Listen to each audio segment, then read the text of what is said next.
Brodes Media.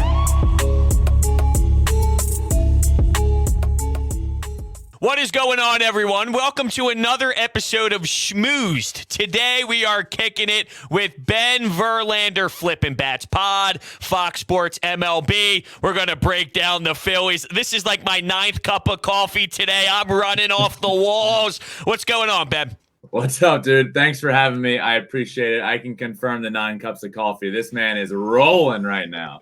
Oh, that's typical. Look, we have Schmoozed. We have Sports Talk with Brodes. I have a morning show called Coffee with Brodes. And after Coffee with Brodes, we go out and get another cup of coffee. It's a great system we have here. And look, dude, I can't wait for Phillies baseball. You have no idea. I need to just start off with this. Your initial thoughts the moment Dave Dombrowski, who I trust with my life, signed Castellanos and Schwarber. My initial reaction was, wow, incredible. And you know, it's funny. I know Double D from back in his days with Detroit and all of the moves he would make. And it was funny, man. I was tweeting throughout this offseason, right when baseball came back. And I said, I know Dave Dombrowski. I know he works in silence. He's going to do something. He signed Kyle Schwarber, made me look really good. I decided to double down and say, I don't think he's done. He goes out and gets Castellanos. I'm really, really optimistic and excited about the Philadelphia Phillies. So I can't imagine the way you feel and the way that diehard Philly fans feel as well. Well, it's interesting because one of his first moves, and the moment it happened, I do sports talk radio here in Philly, and I was on the air the moment Herrera and they signed Odubel, and the reaction was, this guy has no idea what he's doing. I had callers call in saying, fire Dave Dombrowski. And look, I get it, right? There's a lot of stuff off the field, but my point was, I'm not telling you I love the thought process of bringing him back because he reminds us of losing baseball. Him, Michael Franco. It's like, oh, God. They were our 3 and 4 hitters at the top of the lineup at one point. So just to put it in perspective, but I'm like, this guy is too smart. I would trust him with my life if it was on life support. He will be fine. And then 1 week later, everyone's cheering and ready to go down at opening day. Yeah, and as they should be. Look, and you were right. He's fine. Dave Dombrowski will be fine. He works under the radar. But he figured it out, man. He figured it out by making one of the biggest moves of the offseason. And he did it all within a week. Schwarber and Castellanos, man, it's incredible. But I'm with you.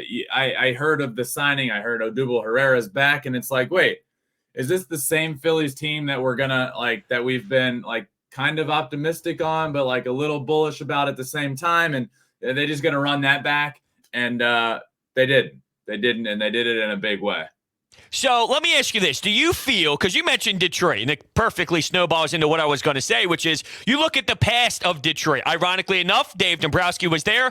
All hits, barely any defense, but you had a Justin Verlander. You had a Max Scherzer. Is this a recipe to have some sort of success to make some real noise, or do you think the deficiencies surrounding maybe the left side of the infield, if Bohm's going to be taking reps there, and the outfield at times, is that going to be too problematic? There are my worries. There are my question marks, but I'm a little higher on this rotation than most people. I don't, outside of Philly, I don't know the heartbeat, the pulse on the pitching rotation in Philly, but in terms of the country and the state of baseball, I think most people are saying, okay, the Phillies are going to rake, but they're not going to pitch. And I completely disagree with that. I think Zach Wheeler maybe should have won the NL Cy Young last year. No discredit to anybody else, but he was right there. He certainly had the numbers to win it. He'll be back. I like Aaron Nola. I know he's had his rough spots, but I think he's shown the ability to be really good. And I like Kyle Gibson, Ranger Suarez. I think those are the guys in a rotation that get you through a regular season. You have that depth in the rotation, and they have it. I like the rotation. And in fact, I'm not on the team of this rotation's going to stink. They're going to have to score 1 million runs a game. I'm in the mindset of this team is going to be really good offensively, and they are going to pitch well enough. The back end of the bullpen certainly got better. Corey Knebel, we saw starting games in the playoffs last year. The Phillies bullpen needed a guy like that you could just rely on to come in and throw some strikes. And he's going to do that. He's going to be able to get you big outs. Then you have other guys with at least good stuff that it's like, okay, what can you get from them? But you know they have good stuff. I'm not as bullish about this pitching staff front to back as most people are. I think they're going to get the job done, and the offense is going to be electric to watch all year long.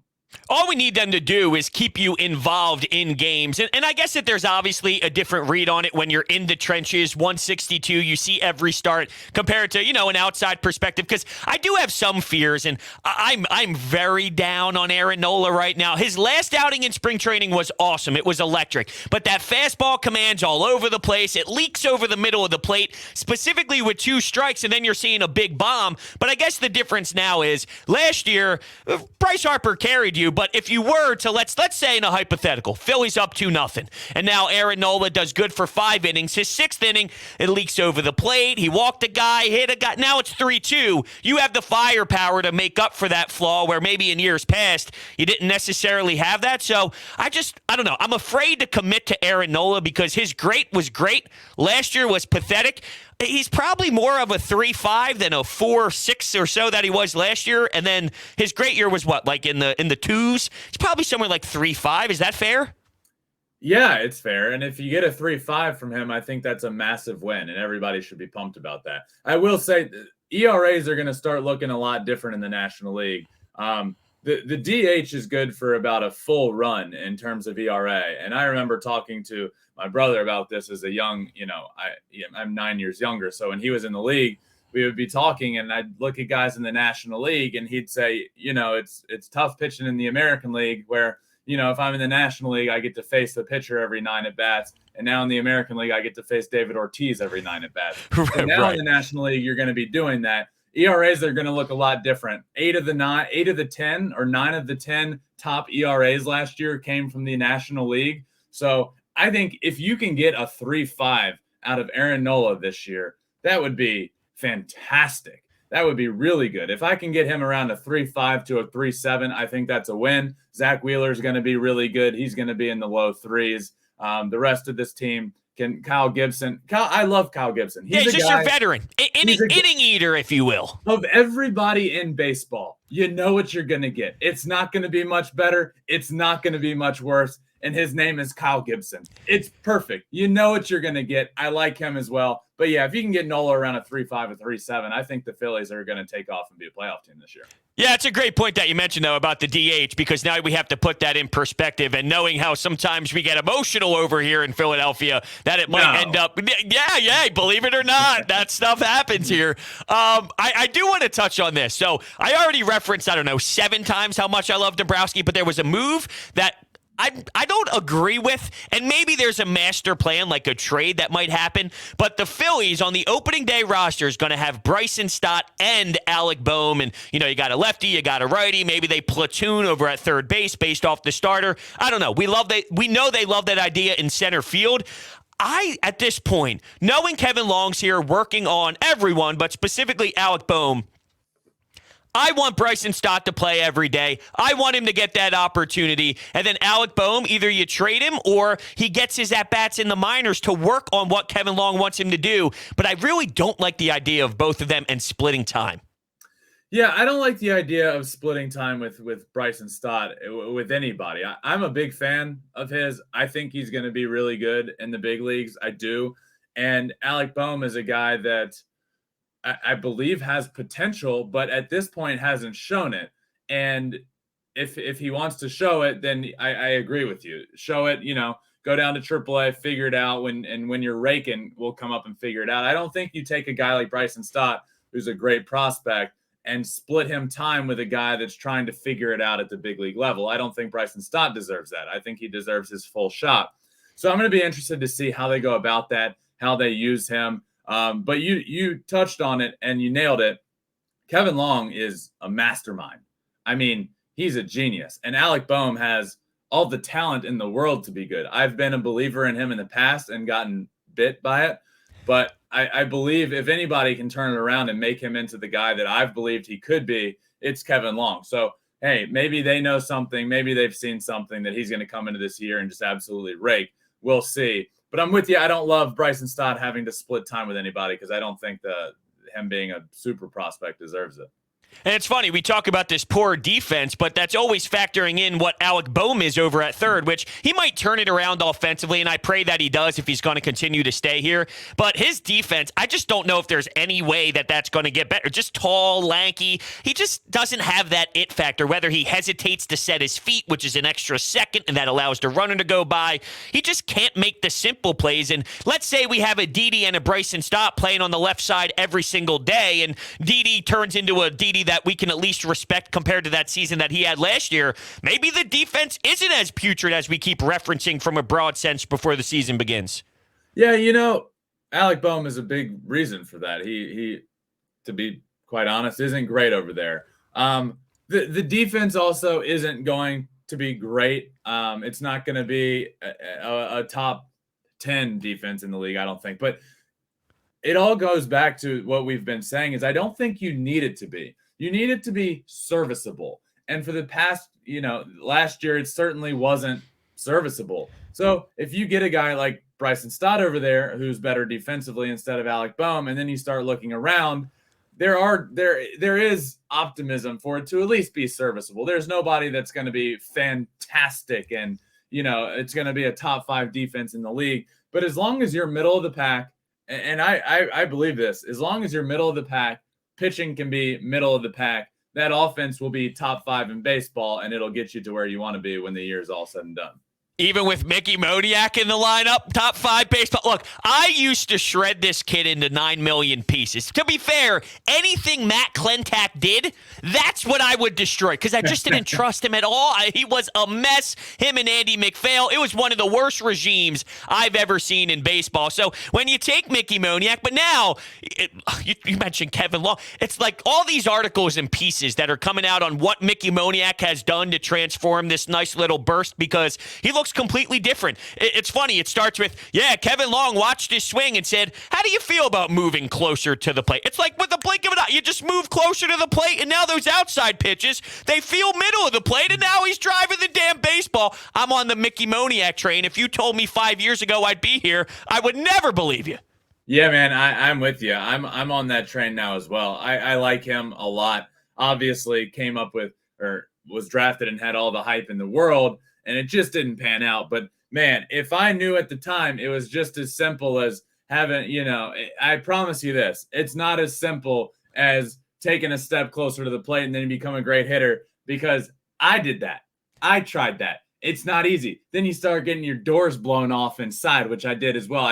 My hand still hurts from all those days facing Alex Reyes in the minors and Amir Garrett and getting my doors blown off. But now, so he has done that. But he's also made adjustments elsewhere that are clearly working out for him. That's what makes me excited. This isn't as simple as Kevin Long came in and said, hey, do this. And then he did it. And magically, he's a great hitter. This guy has so much talent, and it's why he was drafted where he was. So now he gets somebody that clearly knows what he's talking about. He puts in the effort to transform his swing, which is already good. He has a great mentality at the plate. He learns that from Kevin Long as well. So you look at all these little subtle changes, and it's why we're seeing what we are, man. I really hope, and he's a guy that around the entire league, man, I'm rooting for him. I want him to be good. It hasn't been easy, and obviously, you talk about 1-1 or 1-1 in the draft, and he had all the talent in the world. So he was supposed to be good, but the truth of the matter is he wasn't, and it was always a struggle. And now we're here. I feel like he's a guy to root for in the game of baseball. I am rooting for him big time, and I've loved what I've seen in spring training.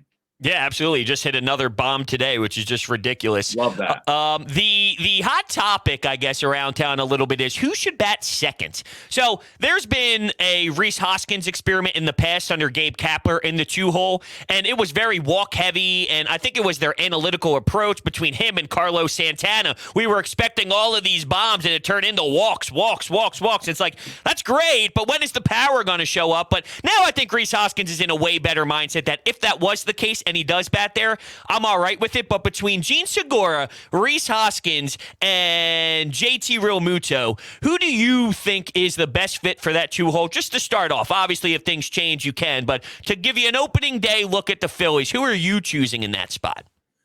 I kind of like the thought of putting like JT Realmuto there and then having your big three or whatever it may line up. I don't know if you're gonna is the plan to lead off Kyle Schwarber? I'm Yeah, not it's gonna sure. be Schwarbs at 1. It'll be Bryce at 3, Castellanos at 4, and then obviously depending on who's at 2 would change your 5. So I like your thought process with Reese being that big bat behind Castellanos. So I think that just adds the depth necessary for this lineup.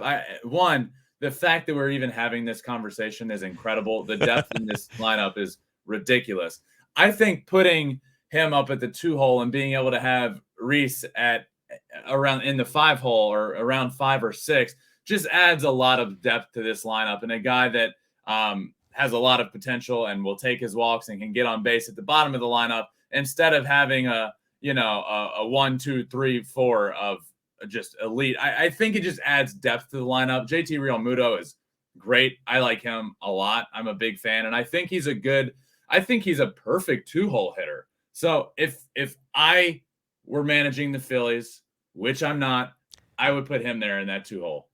Yeah, last year he was so banged up, and you look at the numbers. I don't think the numbers necessarily tell some of the stretches that he had that were pretty tough. But I mean, between him and Didi Gregorius, I think the one word that always stands out to me is just health. I mean, these guys were definitely, I think, more banged up than they led on to, and if they could bounce back to them normal selves, I don't know what normal is for Didi anymore at this point in his career. But with that lefty pop, if you can squeeze out 20 bombs out of your lefty Didi Gregorius, who's hitting like 7th. Could you imagine? You talk about the depth. Your breathing room is Bryson Stott and Mickey Moniak. Yeah, absolutely. If you can get 20 out of your left-handed hitting shortstop in the 7 hole, that's a big win in my opinion. And it's also not a stretch for us to say that by any means. He has certainly shown the ability to do that. But it's wild that we can talk about putting Didi in that 7 hole and having a guy that could hit 20 home runs. This lineup, the possibilities are endless. Whatever they start with on opening day probably will not be what they're doing a month into the year. They're going to figure something out that works for them, and there's a lot of different opportunities to do so. I agree with Kyle Schwarber. It was so awesome watching him last year when he got put in the leadoff spot, become the greatest hitter of all time. You have no idea how many Boston Red Sox playoff moment highlights I watched. It's funny. Before any signings happened, I went back and watched the 40-minute extended highlights of the season. You know what I mean? Like getting pumped up for baseball. And I'm with all due respect in the world to the players I'm about to name, but the amount of Luke Williams walk-off home run, Jankowski makes a good play at third base running home. Like I remember those moments. And I went crazy, but Nick Maton, like cool stories. I'm ready for professional MLB rakers every single day, and that's what I'm about to get. Now, I want to go around a little bit of the NL East, if you will. The Mets, right? Steve Cohen spending big cash. I'm in the mindset of, I won't believe the Mets are real because the Mets met all the time. Until they don't met, they're the Mets. So I wonder, look, you got an owner who's willing to spend so much money. Is there a plan, though, or is it just, let's compile a bunch of guys and see what happens? The difference, though, you look at the manager hire, obviously a lot of professionalism there. Starling Marte, and the injuries up front in the starting rotation is obviously a concern, but to me, and it's easy for me to have that hate towards the Mets, but I just wonder, is this a guy who's just saying like, hey, we'll spend a lot with no real structured plan? And does it matter if there's no structured plan? Is there a structured plan? I don't know, but I don't believe in the Mets, damn it. When you have an owner that laughs at the money that the other owners in Major League Baseball have, it doesn't really matter if there's a plan. This guy has all the money in the world. He is spending it. He's getting all-stars everywhere you look. He's revamping the offense. Starling Marte. Look, let's look at where Starling Marte has played in his career. This guy is a star. This guy is a star in baseball. He stole what, like 47 bags last year? Yes, and he's played in Oakland, he's played in Miami, and he's played in Arizona. Nowhere has he played in somewhere that the spotlight is on him, but everywhere he has proven to be a star. He is really good. Mark Canha's good, coming over from Oakland, another market where nobody knows. Eduardo Escobar coming over from Arizona, a brief stint in Milwaukee where nobody knows who he is. And you know what I'm saying. People know who they are. Yeah, But I got you. These guys are good, and he's bringing in and just throwing money at guys that are going to make a big difference. And then look, let's obviously Jacob deGrom is, and this is the cool thing in every sport. There's always like a debate that you could have on like who's the best. When it comes to baseball, there's really no debating who the best pitcher in the game is when healthy, and it's not even close. So that injury is tough. But Max Scherzer, Chris Bassett coming over from Oakland, another all-star. I feel like they got together this group of really good players that the public perception of them isn't as great as they should be.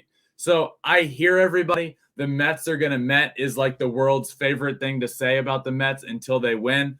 But old Uncle Stevie comes in and says, I don't care. I'm going to throw my wallet at this team. And at some point, something's going to stick and we're going to be really good. I think this Mets team is going to be good. I'm hopeful. And you know what? I would bet even you could say this. I hope Jacob deGrom comes back soon. Oh, yeah, for sure. The game of baseball needs him. And if he comes back, I don't know what best case scenario is. I'm hearing like June. But if he comes back and the Mets are anywhere close to contention, which I believe they will be, this team's just going to be a whole other dimension. So I don't know the structure. It's like, here's a bunch of money to all these different players. But at some point, it doesn't matter. At some point, the team's going to be really good no matter what the structure is, just with really good players. So yeah, I like the Mets. I'm going right now to look at the DraftKings over-under on their win. So they're at 88.5, and the Phillies are at 86.5. So pretty close. I could see it being either way. I don't know. Look, every year the Phillies over-under comes out, and it's like 81, 80, and we're like, pound the over, and it ends up landing right there on the number. So there's something to be said about that. You give me 86 wins, that's playoff baseball, and I haven't seen that in quite some time. So I'll take it regardless. I was just curious on what the numbers would be.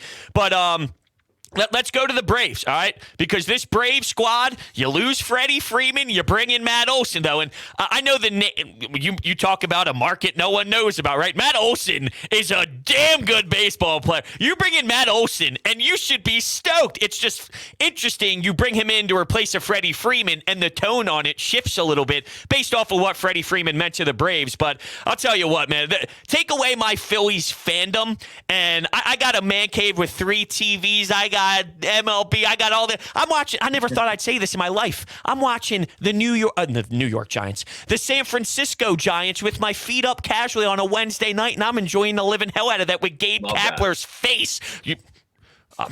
Don't get me started on Gabe Kapler, but I enjoy it that much. I actually appreciated it last year. My point is, when I watch this Braves lineup play, when healthy with Acuna, it's one of my favorite lineups ever. They're scary. They're probably going to win the NL East. What say you? Yeah, it's tough to ever lose a face of a franchise. And no matter how good Ronald Acuna has been, that team is Freddie Freeman's. The Atlanta Braves face of the franchise was Freddie Freeman. So it's never easy to lose a guy like that. But the way they went about it afterwards was fantastic. You go out and get a Matt Olson, who I can't sit here and say they're the same player. But Matt Olson, if anything, right now is just a tick back. And they line him up for the future, lining them up better for the future than they would be if they had locked up Freddie Freeman for the same amount of years. And then you look around this team and what they've done. They re-sign Eddie Rosario. They re-sign Adam Duvall. Mike Soroka, who tore his freaking Achilles twice, is going to be back at some point this year. Ronald Acuna will miss about a month and then be back. I don't want to say this team that won the World Series is better this year, but there is certainly a potential that they are a better team this year. And look, they got hot at the right time. They beat everybody in the playoffs. They deserve to win the World Series. They weren't the best team in baseball during the regular season last year. They weren't. In fact, when Ronald Acuna went down, the whole NL East that looked to be great was a big old struggle, and they were right around the 500 mark. So I really, really like this team. I think they're better. Let's not forget, real quick, Jansen in the bullpen as well, right? That's going to help out. Big pickup, and they needed that, man. The back end of their bullpen really needed Jansen, who was great last year. So, yes, you lose Freddie Freeman. You lose the World Series MVP and Jorge Soler. I hear you, but I think they did a great job, and Alex Anthopoulos deserves all of the credit in the world. It is difficult to get rid of the face of the franchise, and you saw the emotion in his face when he had to talk about it. But what he went out and did, getting a hometown guy, Matt Olson, locking him up for the future. And then around that lineup, I really like this team. The Braves are going to be really good. Yeah, and just to put it in perspective, that's the difference in strategic. And then who knows, maybe that Freddie Freeman move ends up backfiring and whatever. But, just the structure and the way that they run their business compared to, let's say, the Mets. You spend a lot of money. Is there a plan? You look at the Braves. They just seem to have the it factor. I'll leave you with this. Carlos Correa to the Minnesota Twins. What was your reaction when you saw it? And is he traded by the deadline? Or how's that whole thing pan out after the 1 year? Obviously Scott Boras, we know how he operates and all. But do you think he's moved at the deadline? So, one, I live on the West Coast, and this move was announced pretty late at night. So I was awake when it happened, and I did a double and a triple take, and I was like, the Twins. Yeah, I had to look to see if it was a fake Jeff Passan. It was wild, man. I was blown away. Listen, I am extremely happy for Carlos Correa. He deserves it. Everyone's saying that, he should have taken less years and less money to stay with the Astros, a hometown discount. I'm not a believer in that. If you believe in a guy, pay him. We're in an industry that guys don't have very long windows to play this game, and they have to make their money while they can. Carlos Correa deserves that money. He is an incredible player. The Twins is certainly surprising, but look, the structure of the deal makes it make more sense. I don't think this deal happens if there wasn't a lockout in Major League Baseball this year. I think one of the teams signs him for 10 years, around $300 million, which is what he wanted, which is what he expected, which is what he probably deserved to get. But it got a little bit hairy there when the lockout happened and things had to happen quick. So what happened instead? He signs a 3-year deal with an opt-out after the first 2 years, and he's going to be the highest paid infielder in the history of Major League Baseball this year. I mean, it makes all the sense in the world. My gut tells me that the Twins aren't going to be very good. Carlos has a good year, and he opts out after this year and signs that big deal somewhere else. That's what my gut says. But look, in the meantime, after the initial shock, it makes sense. Good for him. Go make your money. But my prediction is that he is not there next year for the Twins.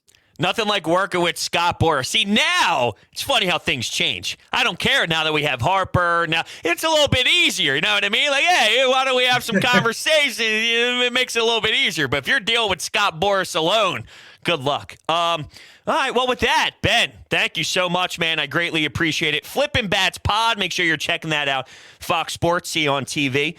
I appreciate your time.